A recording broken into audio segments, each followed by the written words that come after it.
आशायी अच्छी जेपरी भाव में जन आंदोलन चली सरकार सचेतन अच्छा समस्त विभाग तदंत जेपरी भाव में चली आशा करुँच से न्याय पाइबे।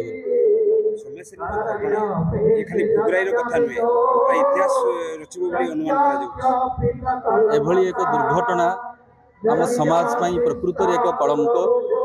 कारण गोटे निरीह छात्री जो निर्यातनार शिकार हो एपरी भाव में निजक बलिदान देती एपरी घटना पुनर्बार ओडिशा रे न घटू आ समग्र भारत वर्ष रे न घटू आम समस्ते सचेतन हवा उचित। छात्र छात्री शिक्षक शिक्षयित्री जनसाधारण समस्ते सचेतन हवा उचित एवं आम समाज रे एभली दुर्घटनार पुनरावृत्ति न हो से तृणमूल स्तर उद्यम होगा आवश्यक।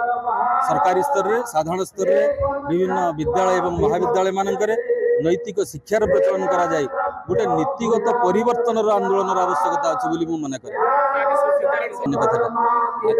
तार एकादश श्रद्धांजलि सभा चली परिवार को सन्यासी कौन आध्यात्मिक जगत रे एक कथार स्वतंत्र स्थान अच्छी। आमर हिंदू परंपरा अनुसार आम विश्वास करवा उद्देश्य जो श्रद्धा सुमन समर्पण कार्यक्रम हो गीता पाठ कार्यक्रम करा आत्मा को शांति मिल पारे किंतु एक सामाजिक व्यवस्था रे जे पर्यंत दोषी माने दंड पाई नाहंती से पर्यंत अतृप्त आत्मा तृप्त बोध हे हब नाही बोली मु भावे।